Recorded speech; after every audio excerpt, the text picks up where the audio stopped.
Hello and welcome to another episode of How Are You Holding Up? The mental health podcast by the depressed for the depressed. I'm Lindsey. And I'm Chris. And here I am. I'm back. Yay! Lindsey's back. I'm back. I want to thank Chris for doing the fireside chats for the last few weeks while I have been dealing with things in my life that required me to not be here. How are you holding up? I'm just moving forward. That's the goal, is just to keep going forward. When they say it rains, it pours, a lot happened all at once, very quickly, and some good, some bad.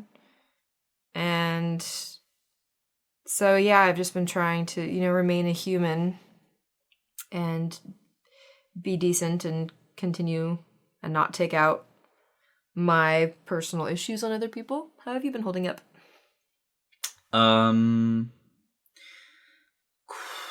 Couple days of particularly dark thoughts, feelings, emotions. A lot of really shitty thought patterns. The hopelessness got pretty hardcore, I would say. And is there anything that usually triggers off your cycle? Yeah, usually it's a fact. It's a couple of things for me. Usually it's overworking, which ironically enough is also a source of happiness. So it's like as soon as I'm not working, then immediately I feel despair. Or as soon as I'm not doing something productive, I'm immediately in despair. So as soon as I stop feeling useful, then it's like, oh, I have no purpose of being. I have no reason to be here. I get that. But how about you? What are you, what is the today currently feeling? I mean, yeah, I don't know. I'm not doing super great today. I'm very angry today. Kind of noticed. Yeah, I'm just feeling particularly pissy, and I think that's normal with everything. So this episode's on being overwhelmed, and I think we've done one overworked. This one particularly is just when there's stuff happening everywhere in your personal life and your work life. And so what happened with me a few weeks ago was my grandmother got very sick, and she's someone who I look up to, just an incredible woman, the glue that holds our family together. And she got sick, and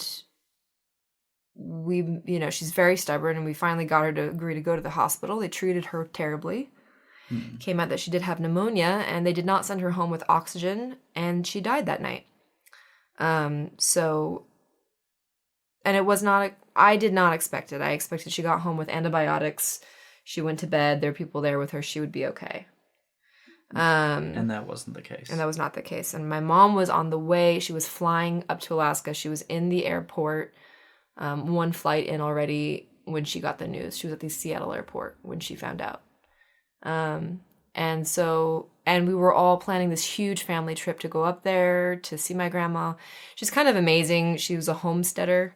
She went up to Alaska when it was a territory, when it wasn't a state, and with really not much in the way of money or, anything going for her. And she kind of carved out this legacy for our family and an amazing part of history. And so she was just kind of this, one of the reasons why I am the way I am was because I would go out to the woods once every summer and get toughened up by the Alaskan kids, like go out fishing and make my own food out of the fish that I caught and help around the homestead. And so it's kind of this whole thing, as any of you know, when you've lost someone, is what the person's gone, but also what happens with the home, what happens with this place that you used to go to that's the last bastion of your childhood. And knowing my mom was already on her way up there and she was alone, having to deal with that in an airport was horrible.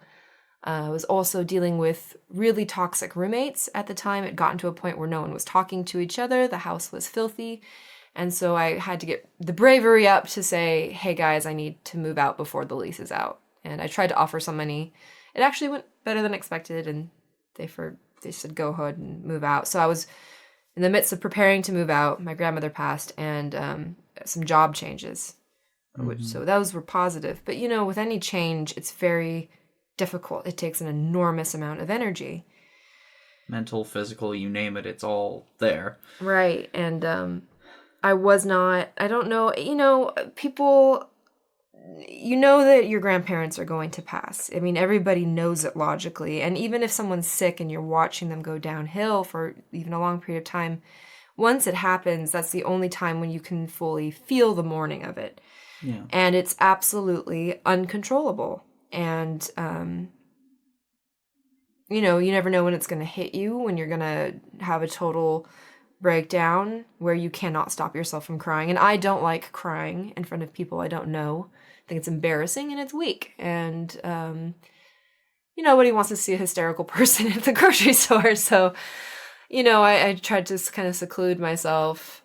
And so with the moving and trying to help my family while my mother was away dealing with stuff and everything. And then I had to myself move home because I didn't have another place to go to. And, as much, and I'm so thankful that I have a place to go to if things don't work out with my current situation. And I'm so grateful to my family for welcoming me back home. I'm 30.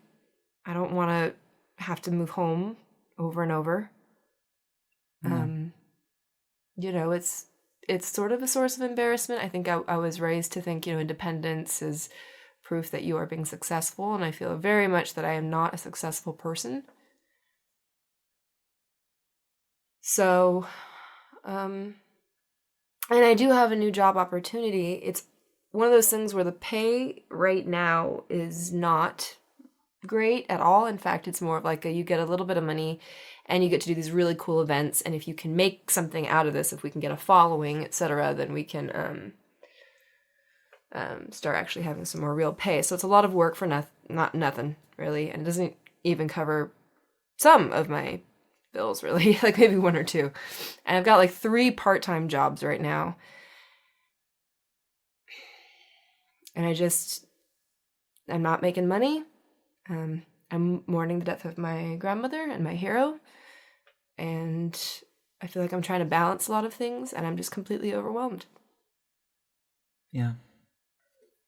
When you reach that kind of point where there's just everything is going not even against you, up, down, left, right, all directions, you feel like you're being drawn and quartered. It's even with the positive things in your life, it's hard to even imagine half of the time when you, like, how do you breathe?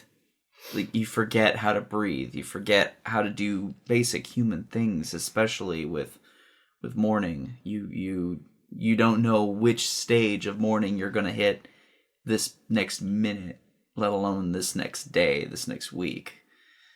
You could be sad, you could be angry, you could be bargaining, you could any number of different steps or attitudes or moods. Yeah. And they'll hit you rapid fire. Yeah. And I think it's hard when you just don't feel like, especially business-wise, that you're appreciated. Like, that the work that you're doing is good. Nobody in my new jobs is like, hey, you guys are doing a great job. I'm proud of myself because I pitched this idea to this person and they said, yes, absolutely. I basically am trying to up this person's social media and get it really going. Mm-hmm. And I think it's really exciting. I mean, I got sent to Orlando, Florida to interview Josh Cooley, who's the director of Toy Story 4 and the producers on a one-on-one. I sat in with Keanu Reeves, Tom Hanks, Tim Allen, Christina Hendricks, all these people who, and Annie Potts. And I mean, it's so cool, right? I got to go most expenses paid to Orlando, Florida, interview these people. How incredible. I don't have any fucking training in how to do this. I went there blind. I was like, okay, I guess I'm doing it. And I had some prep with I got sent an email of some questions I could ask. And, so before I go there, I try to shop for Orlando humid, fucking horrible nightmare weather and buy myself some nice clothing. Because when you gain weight, you always hope that you're going to lose it and fit back into your nice clothes. And so you don't necessarily buy yourself new clothing to make yourself and your body that you're currently living in look good. So I have a bunch of shit that's really cute on someone who's about 2 sizes smaller than I am right now. So being realistic with what my body weight is right now, what I look like in certain clothing, trying to find myself something that looks good and professional, good for social media, trying to put together all this stuff, figuring out. And of course, I was supposed to come home on a Saturday night, and I got trapped in Orlando, Florida, because there were storms at the airport. They kept delaying my flight for about 6 hours. I was delayed, and then finally they just canceled it. And I didn't even get back in time to do the podcast. No. And that's scary. Change for me is hard and uncomfortable. And, nobody trains you like, okay, you're an adult. You're in an airport in the middle of the night in a state where you don't know anybody. And you've got to figure out how you're going to get a hotel and where you're going to go. And if you can get a flight, and if you can't, just nobody, you're just kind of trying shit. Nobody really knows how to do any of this stuff really the right way. And I felt like I did it the wrong way because I went with another airline. And anyway, long story short, I have to figure out like how to get Delta to pay my flight that I got with another airline. And it's like, and then having a boss be like, well, you did it the wrong way. Like, you should have done it this way. It's like, well, that's great. Cool. Nice for telling. But, me. I mean, like, so I think I'm just feeling totally underappreciated for work stuff, lost, and I just feel like shit about myself. I feel like I'm fucking fat. I feel like I'm not where I want to be physically at all, and I have no idea how I'll ever get to the place I want to be because I have no motivation. I just don't have any fucking motivation, and I'm tired of complaining about it. I feel like shit about where I am, where I'm living. I don't want to have to keep moving home. I've had to move home so many times, and it's my fucking fault. It's my own fucking fault because I haven't focused on my career. I focused on experiences and relationships, and part of that was because I was depressed and I didn't know, and I didn't have help, and I had PTSD and I didn't know, and I didn't have help, and all of the stuff that we talk about on this podcast is because we've had years and years of like going to therapy or talking to other people about it, trying to learn about it. And I didn't have a podcast I listened to that like helped. I was like, oh, that makes sense. I watched a YouTube video once where a girl was talking about her depression, and I was like, oh shit, I'm not totally alone. That's actually what inspired this podcast. Yeah. But so, when you're at a point in your life, because everybody goes through these points. All of us go through points in life where you are totally overwhelmed because life doesn't stop, right? And good things, bad things. The only fairness in life is that life doesn't choose when good things or bad things happens to any of us. It just happens, right? And good people, bad people, mediocre people, we all get shit on sometimes. We determine whether it's good or bad most of the time, and it's like, oh yeah, this thing that others would find good, this is fucking horrible. Yeah. Especially like new career opportunities. It's like everybody wants to congratulate you, and you're like, no, I'm fucking terrified. What are you talking about? Terrified. I'm making $500 a month. I get a stipend. That's it. You know? So like I'm running a social media. I'm working every day. I'm emailing people constantly. I'm trying to set up things with people, giants in the industry, totally freaked out, making no money, having no idea if this is going to go anywhere. I've got 90 days to prove myself. I've got my money running out. I mean, it's like, could this be an amazing lifetime opportunity? Yes. Am I thankful for it? Of course. I'm also terrified and don't know what I'm doing. Yep. And I think in some ways, you feel like a failure when you're trying to be I'm sure in any walk of life, but especially with artists, you just kind of try to make stuff happen. And especially when it's your own idea, your own art, your own project, you never really know if you're making it or not, and you never know when to quit. Like, do I stop at this point? And I look at myself like, hey, I'm 30, I've got to be serious. Do I go back to college? Do I go into a career where I go in every day 9 to 5 and make actual money because I have no money right now? Mm-hmm. At what point do I give in to what I think would be healthy societally wise? That's a really good question too. Like, we are inundated constantly, this generation and the generation that's going to follow us, with the idea of success. And, you're 30. why aren't you married and with 2.5 kids? Or, you know, maybe it's more career-wise. Why aren't you starting your own business? Or blah, blah, blah. Not on the cards. Yeah. That's not in the cards anymore. That's it's things that are like, sure, it might be for some folks. It's not the American dream anymore. Now the American dream is just to be able to afford your apartment. Yeah. And honestly, like, I'm in the boat with you. I feel like garbage about my body, garbage about my life choices, garbage about a whole bunch of shit. Like, I can't even, like, I've been on 2 dates recently. And both times, there was a point during those dates where I just went, what the fuck am I doing here? Why? Because why the fuck would I want to do that to myself? Why would I want to try and... It always comes down to me in my head going, why the fuck do I want to try and put this on somebody? Why would I? And for those listening, because this isn't video, I just gestured to myself outwards. Why would I want to put this on somebody? So, like, I understand. Yeah. Above all else, and you know that our listeners, you know that there are hundreds, thousands of people out there who are going to be like, yeah, same. And that's okay. You got to feel what you're going to feel. Yeah.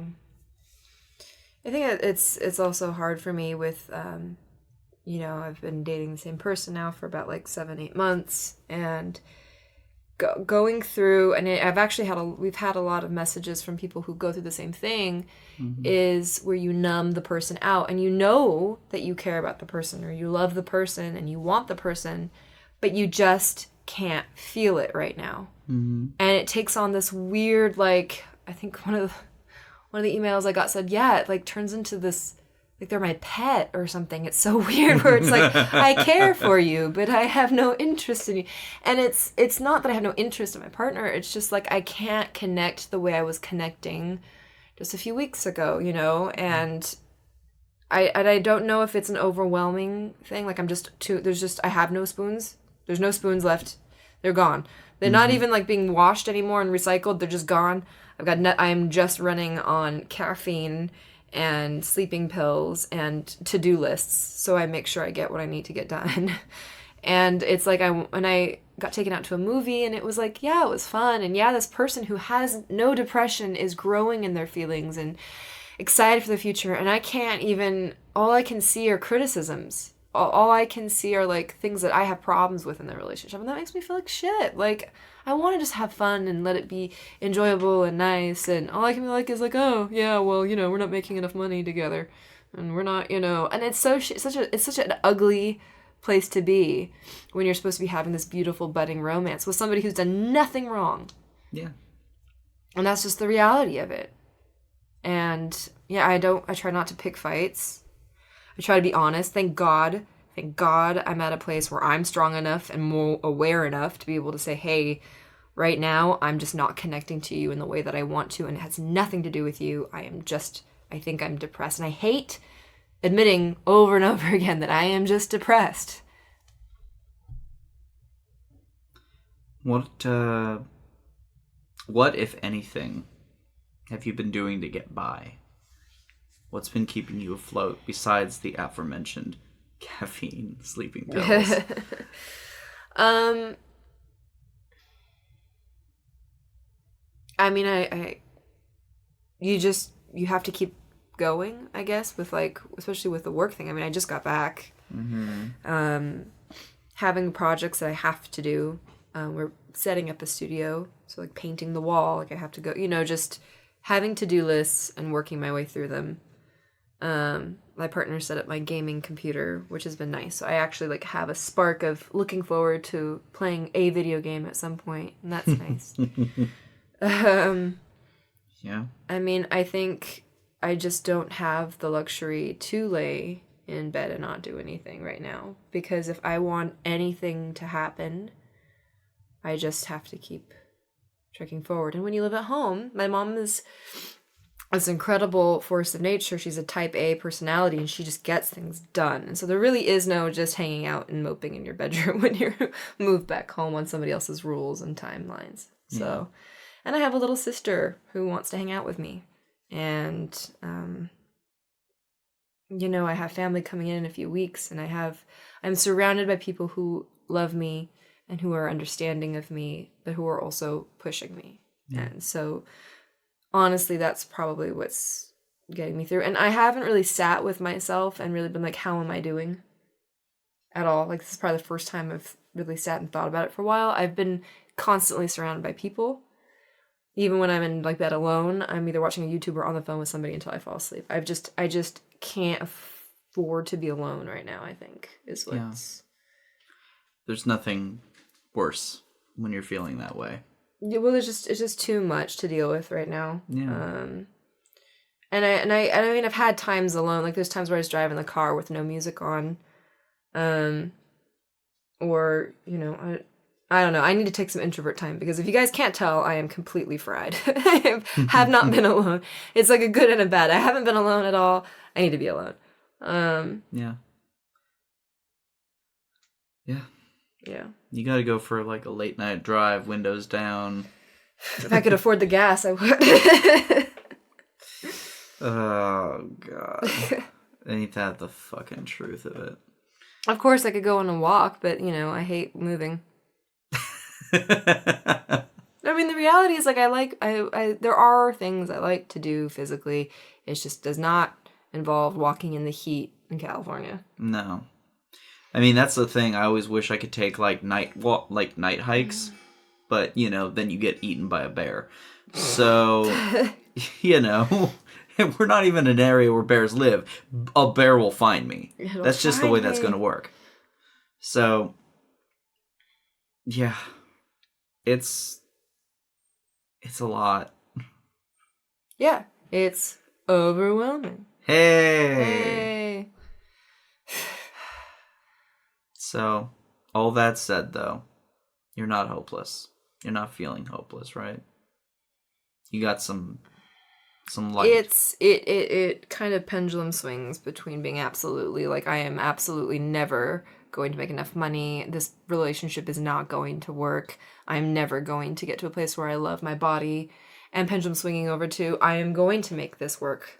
I am going to get a job. And if this job doesn't work, I will make another one that it will work for me, or I will find one.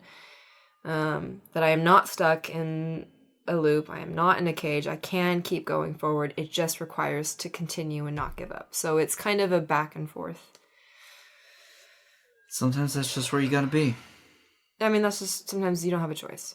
So I don't think there's necessarily like well, how do you fix this? Or how do you, it's like you just get through it. Because that's what you do. You just get through it, and then there will be good times, and there'll be times to look forward to, and times where you're thankful for what you have. There's times where you're going to be hurting and that you don't like yourself, and it's going to hit you harder than other people because you're depressed, and it's going to be harder for you sometimes. And that just means that you have to get stronger sometimes, and sometimes you're going to fall apart, and that's just when you can rely on the people that you've collected around you. And that's why it's so important to get rid of toxic people, because you don't have the luxury to keep people who drain you in your life. No, absolutely not. Recently I've had somebody come back or try to touch base with me, and I'm sure there's probably some... Well, actually, I have no idea. This person was a really toxic influence in my life for many, many, many years, and I also cared for them deeply, and I've had to really sit with myself and be like, yes, I like to make amends, and yes, I like things to be good, but I don't feel like this is a time to do that, and it's not emotionally safe for me to do anything like that. Like, there's no point in opening up right now. No. There's no reason. And that's very, very good of you to make that call. Like, when you've had a long and incredibly full history with someone and things turn toxic, and you'll have those times where you miss that person and you want to get, back with them in whatever capacity it is. Yeah. You just wish things could be the way they were. Yeah. But they're not sometimes capable of that. Whether you're not capable, they're not capable, or the relationship itself was toxic from the beginning, or only got toxic at the end. It does not matter. You cannot do that to yourself. It's so important to know what your limits are, what your boundaries are. And I think also in this time, I'm trying really hard, more than I've tried in the past, to be aware of the people around me in terms of how am I treating them. Yes. You know, like, am I trying to criticize and pick fights with my partner because I'm not happy with who I am, not because I'm not happy with who he is? Am I being helpful enough with my mom, or am I just like, oh, I'm living with my mom, she'll take care of, you know, the dishes tonight? You know, like, am I being helpful? Am I allowing myself to just shut down? Look, it's easy when you're not doing okay emotionally to just give up totally, but it's actually not going to make you feel any better, because what ends up happening for me is I just lay around feeling even worse about myself. So it's like, at least I am trying to not allow myself to like overflow on other people. And it's different than like not asking for help. It's just, I'm not trying, I don't know how to say it right. You're not trying to take the negativity that's inside of you and distribute it to those around you. Yeah, and I'm trying to be aware of like, oh, I had this negative thought. Is that actually my depression, or is that a reality right now? Yeah, is it something that is based in fact, or something that is based in truth, quote unquote? So, to get through being overwhelmed and having everything fall apart, I recommend highly to-do lists. Because I also have a weird memory when I'm depressed. I don't know if you guys do, but you'll think of a million things and then they're gone. They're just gone because you have so much inundation of everything that your emotional bandwidth is low. And so anyway, having just like laundry, take a shower today, call your insurance, you know, just like, oh, these things. And do you have to do all of them? No, but getting through a couple, it'll feel good to check them off. I like checking off things. I couldn't agree more. I'm a person. It was one of the few things that helped me kind of get my shit going again. Yeah. Was just going, okay, wake up, take your vitamins. Yeah. Do it, motherfucker. That's the other thing is like, you will try to talk yourself out of doing things. And you just gotta be like, listen, I know you don't want to do this right now, but you're going to. Mm-hmm. And then once you've done that, you can go and you can read a chapter of your book, or you can go and watch an episode of this. And then you're going to put a fucking timer, and you're going to get up, and you're going to change your laundry. Yeah. So, guys, that's where I've been, and that's what I've been dealing with. And we appreciate the emails that we've gotten. I know it's scary to reach out to somebody that you don't know. Usually I talk myself out of messaging people. I'm like, oh, they'll never write me back. Or, oh, they don't want to hear from me. I'm nobody. But it really motivates me, and I know it motivates Chris to hear from you guys, because there's times where we're like, why are we doing this? This is a shot in the dark. And then we get an email saying, it helped me. It's just nice to hear you guys talk about it. We're here for you. So we will, if you write to us, it might be a couple days, it might be a week, but we will write you back. Yep. We usually try to, on recording day, just go through the emails and just be like, okay, let's see if there's anything we've missed this week. Yeah. And because we're not paid for this podcast, we don't really, we have other very full lives, obviously. So there's times where we just don't get back to people right away. But it's not because of you. No. It's because of us. And we know you guys are super cool. And we are thankful for every one of you. Believe it. Believe it or not. Yes. But as for us, follow us on Instagram at HAYHU Podcast. Like the Facebook page. Subscribe to the subreddit. I swear to God, we will use it at some point. And if you want to send us something directly, go ahead and email mailbag@howareyouholdingup.com. Thank you guys so much for listening. And as always, don't tell us to just get over it.